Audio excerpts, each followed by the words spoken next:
So there are instances that it can be illegal for you to withdraw your own money from your bank account. Yes, your hard-earned money that you put into the bank and thought you could get access to at any time. Well, that access can actually be denied. So then that makes me wonder, once you put your money into the bank, is it really still your money? Don't worry, we are about to talk about it all and why you should actually be keeping cash on you right after this.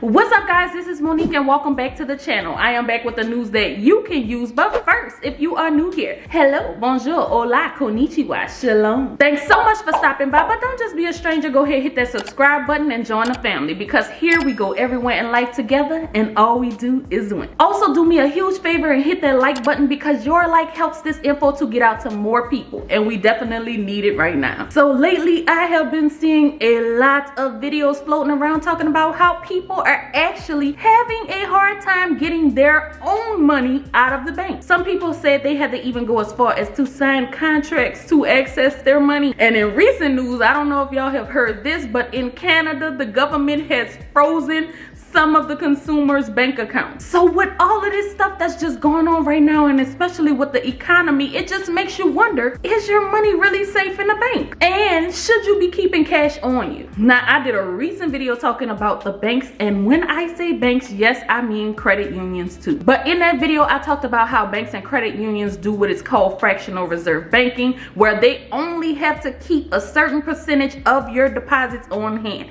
It was 10% after the pandemic. It went down to like 0%, so they actually don't have to have anything on hand. So if you want to hear about that side of banking, I have actually put the video down in the description. Check that out, but watch this one first, because you will not want to miss it. So another thing that banks can do that will affect the customers, the consumers, that's you and I, is do what is called a bail-in. And that basically means if they get in debt and they cannot cover these charges, to keep the bank from failing, they can go ahead on and tap into your unsecured money to pay off those debts. So that means that if you have unsecured money in the bank, then you can lose some of your deposits. And they actually have the right to do this. And it doesn't mean that that is right, but they have a right. And the reason I'm sharing this with you is because as I learn, I like to share. And while this info may not be new to some of you, there are others out there that just have no idea about banking, how things work, and how their money may be affected. So it is very, very important that we understand all the risks that we assume when we are putting our money in the bank. And no, I'm not saying go run to the bank right now and take all of your money out, but we will talk about some things that we can do to make sure our money is safe and we are safe shortly. So as I mentioned earlier, there was a video I came across on YouTube that someone was actually talking about how they had to sign a contract with the bank to remove their money from the bank. The facts are, I tried to remove some money out of my account for a business move that I'm making. I can't show you, but here's my name, and here's I'ma just do this real quick.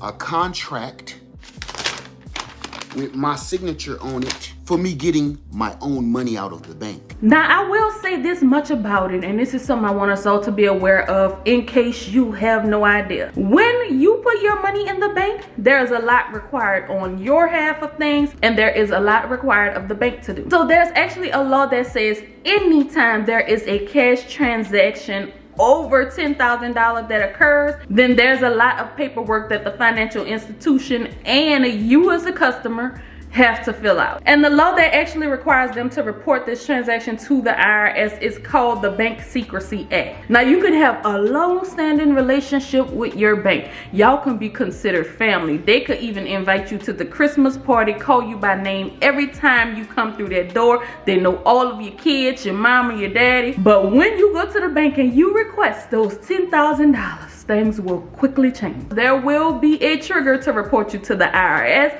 Then You will have to start explaining what are you trying to do with all of this money. They will have to submit paperwork. You will have to sign things sometimes depending on how much it is. So I believe that may be what happened in that situation, but a lot of people don't know that. And if you think you're gonna outsmart them and you like, instead of doing 10,000, I'm gonna go ahead on and do 9,999, then guess what will happen? If they feel like you are trying to get over on them, a red flag will fly. In fact, any transaction, no matter the amount, if it seems suspicious to the bank, then that can trigger a report, and yes, they will ask you all of those personal questions, get all in your business, seeing what you're doing with your money. So that's why I say, is your money really your money? It's like you're going to mama and daddy, mama, can I take this much out of my account and go do this? Oh, well, why you want it? Like, they have to give you the yes or no. So there is also something else that banks can do with your money. You probably like, Monique, you telling me there's something else? Yes, there is. So banks have what is called the right of offset. What that means is that banks have the right to go into your account,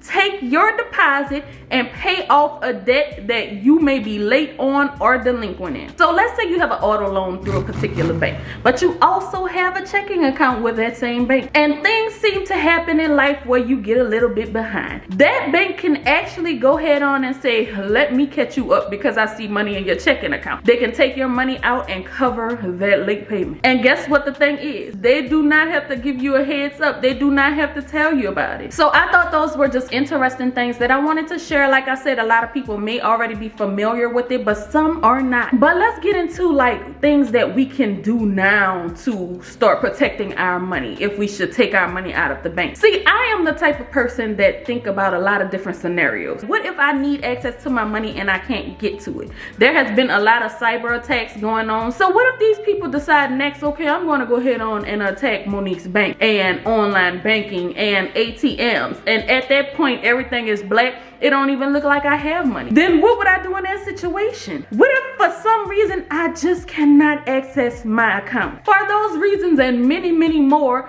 that's why I believe it is extremely important for us to have cash on hand. We need to be having cash readily available for us to get to instantaneously. Now again, I am not saying go to your bank and remove all of your money. No, that is not what Monique is saying. But what I am saying, what you should do is have a little cash on hand available. You know how they always say to prepare for a rainy day, put you some savings or that emergency fund or whatever you call it into a savings account. Well, I say also prepare for the drought. And the drought means that you can't get to that account and you need to have something available that you can access. Now, if you already do this or you are planning on doing this, please do not put in these comments where you are putting your money, because people are watching. That should be between you and the Lord. But if you decide to store your money at home, or you are thinking about it, but you're worrying about things like, what if my house catch on fire and all my money burn? Well, my friend, you can go ahead on and get a fireproof box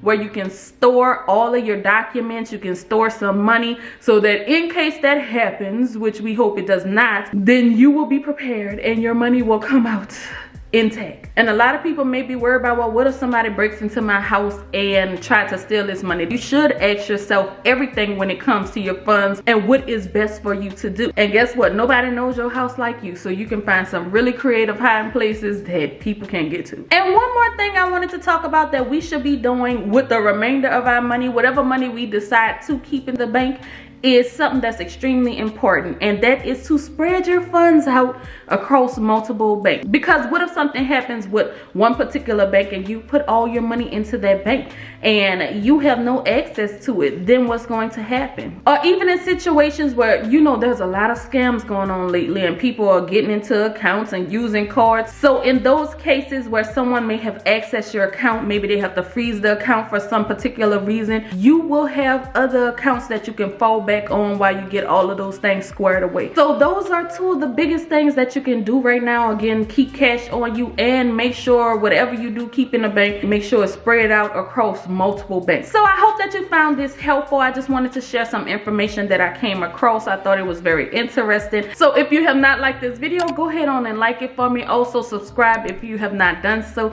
And other than that, I thank you so much for watching, and until next time, we are out. Peace.